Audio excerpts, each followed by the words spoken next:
안녕하세요. 오늘부터 가끔씩 성경의 창세기에 대해서 나눠보려고 하는데요.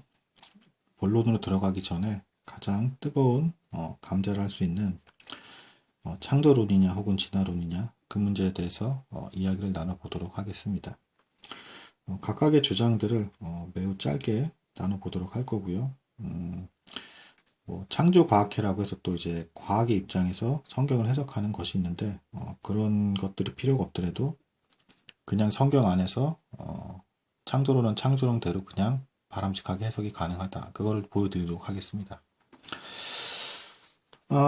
첫 번째 이제 1번 이제 6천년 설인데요. 이거는 중세 신학자 이제 어셔라는 사람이 성경 보면 이제 계보가 쭉 나옵니다. 뭐 아담 이후로 해가지고 하나님 아담 그다음에 뭐 가인 아벨 뭐 이런 식으로 쭉 이게 내려가는 또 계보가 있는데 거기서 이 연도 그 수명들을 다 합쳐가지고 쭉 셈을 해보면 대략 한 그때 당시 기준으로 6천년 정도가 됐다. 그러니까 이제 이 세상 창조 이후로 중세 시대까지가 대략 한 6천년 됐다. 뭐 이렇게 주장을 한 겁니다.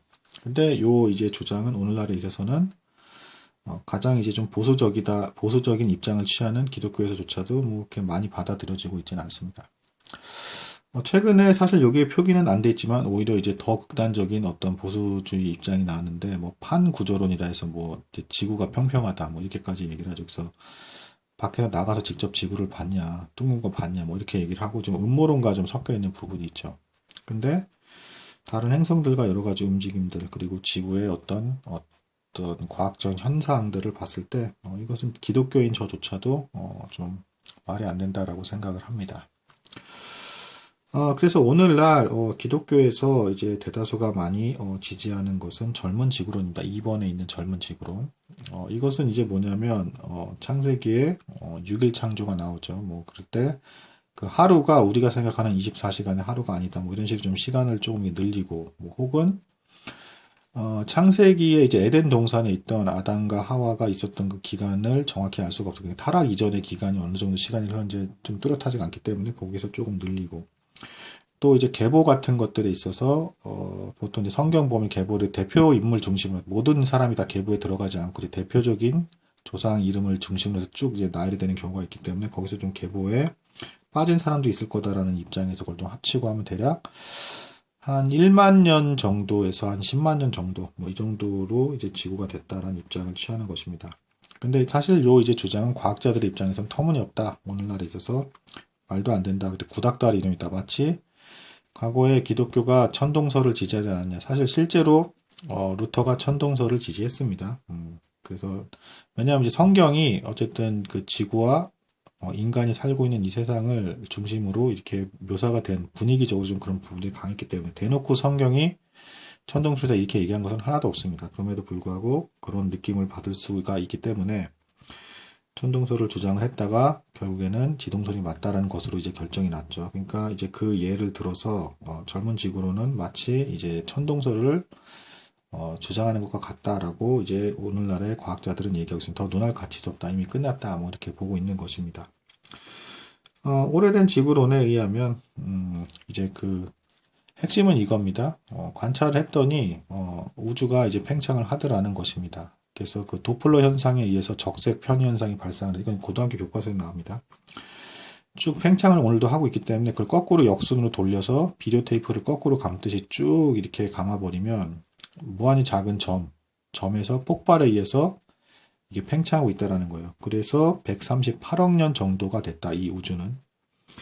태양은 한 50억 년 정도 됐고 지구가 한 38억 년 정도 됐다. 혹은 한 40억 년 혹은 50억 년까지도 봅니다. 뭐 그 정도 지구가 됐다. 그게 맞다.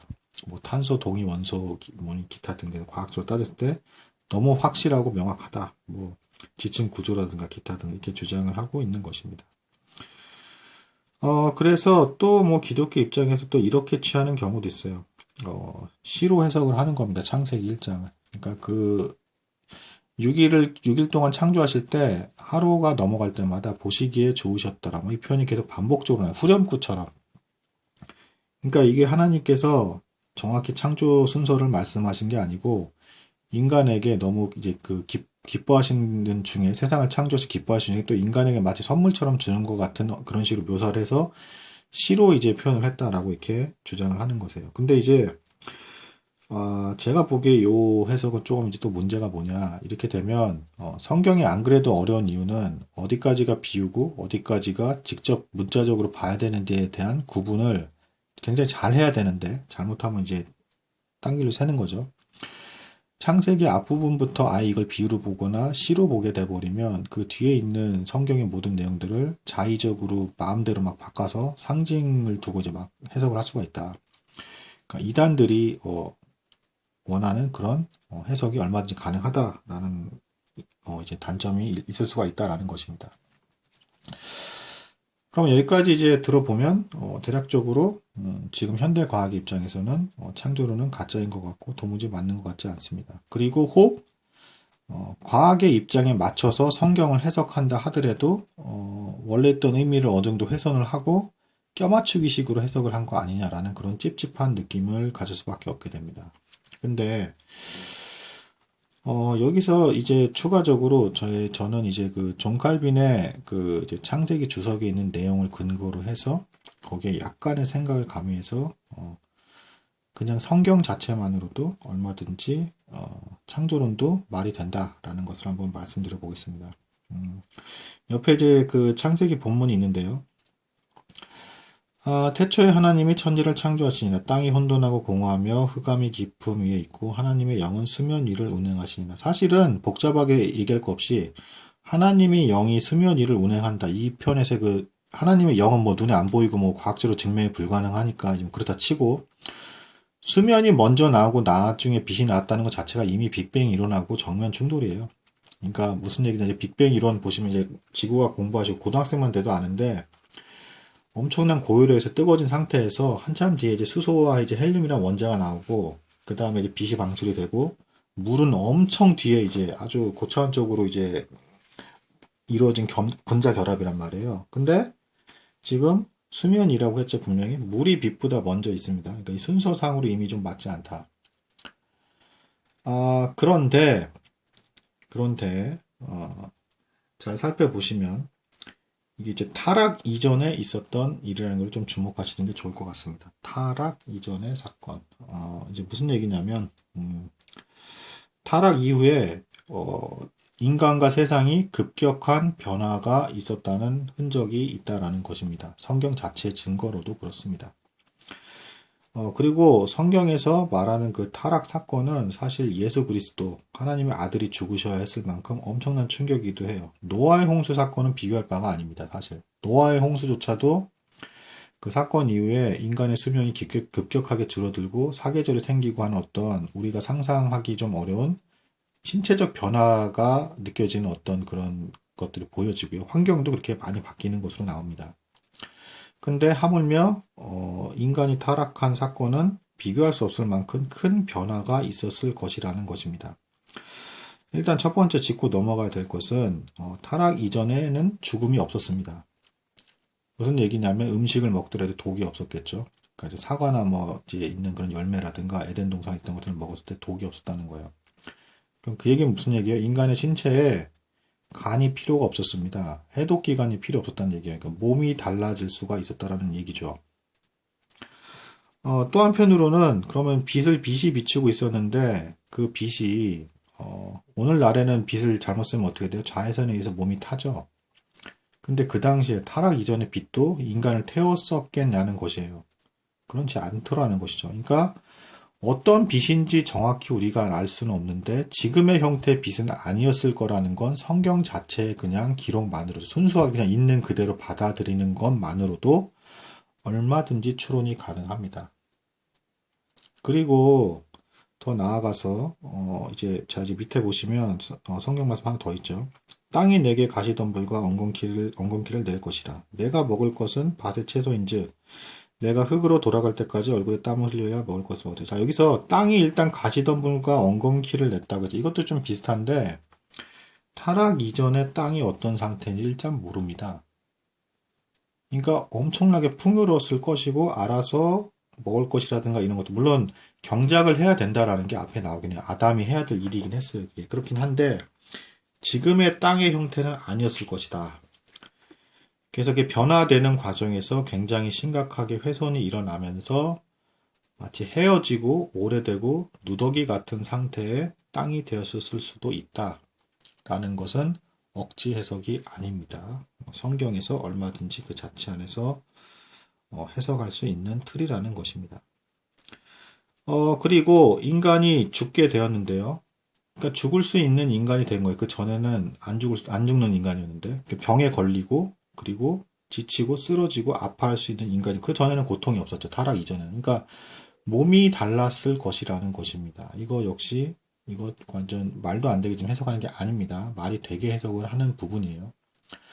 근데 어떻게 변화가 되었는지가 구체적으로 성경에 나와 있지 않았을 뿐입니다. 실제로 진화론도요, 인간이 날 때부터 유전적인 결함이 있어서 죽는다라고 그렇게 해석을 해요. 물론 기독교는 원죄에 의해서 죄 때문에 죽는다라고 해석을 하지만, 그래서 뭐 진화론은 뭐 이제 그래서 의학 기술을 발달시켜서 죽음을 넘어서겠다 뭐 이렇게 이제 주장을 하는 것이죠. 그리고 또 한 가지 또 차이. 그러면 자, 창조론 근데 뭐 거기까지 뭐 좋아. 그럼 하나님은 어디 계시냐? 도대체 뭐가 어떻게 된 것이냐? 뭐 진짜 하나님은 계신 것이냐? 물론 이건 과학적으로도 증명할 수 없고 어찌어찌 할 수 있는 바는 아니지만 또 어떤 것이 있냐면 인간이 타락하게 된 이유로 하나님을 대면할 수 없게 됐고 굉장히 멀어졌어요. 아주 특별한 경우에만 하나님이 현현에서 나타났던 그런 현상들이 있었단 말이에요. 이 얘기는 무슨 얘기일 수 있겠습니까? 지금 타락 이후에 우리가 살고 있는 이 자연 환경 속에 물론 하나님 창조주의 손길이 남아있지만 굉장히 왜곡되고 하나님이 실제로 계신가를 발견하기에는 어려운 형태의 자연의 모습이라는 것입니다. 그러니까 뭐 기간이나 여러 가지 이런 것들을 유추하기도 어려울 뿐더러 실제로 하나님이 계시냐 마냐에 대해서 자연만 가지고 얘기할 때 논란이 있는 것이고 성경을 믿어야만 하나님이 계시다라는 걸 알 수 있다라는 주장을 하는 것이 이제 기독교의 입장인 것입니다. 또 한 가지 예를 좀 더 살펴보면 이제 뱀도 역시 이제 저주를 받아서 이제 그 다리가 없게 되고 이제 기게 되지 않습니까? 이건 역시 많은 신학자들이 동의하는 바인데 타락 이전의 뱀은 다리가 있었을 것으로 보여지고요. 뱀의 말에 대해서 하와가 까지 그때 당시에 인간은 어떤 상태에서 지금도 물론 좀 그런 특성이 남아 있지만 최고의 그 모든 동물에 있어서의 그리고 모든 그 세계에 있어서의 최고의 완성체이자 이제 관리자가 사람이었단 말이에요.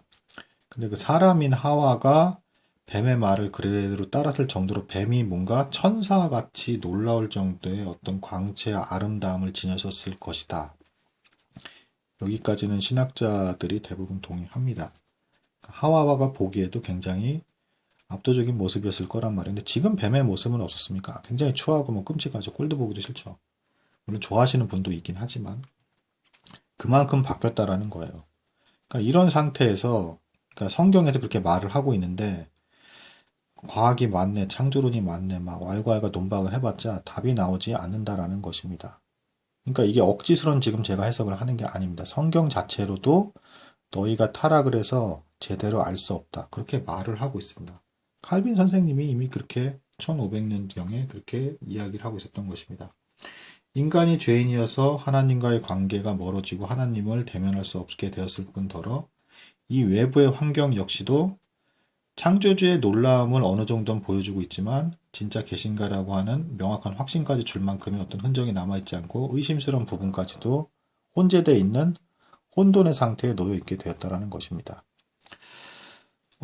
그래서 오늘 나눴던 내용이 굉장히 복잡했을지는 모르겠는데 굉장히 뜨거운 문제이고 안타깝게도 그 주석서 같은 걸 사서 보더라도 그냥 이게 맞다, 창조론이 맞다는 입장에서 그냥 설명을 해버리지 이 문제를 다루고 있지 않기 때문에 그러면 너무 옛날 방식의 접근 방식이기 때문에 현대 입장에서는 이걸 꼭 다뤄야겠다는 생각이 들어서 먼저 나누게 되었습니다.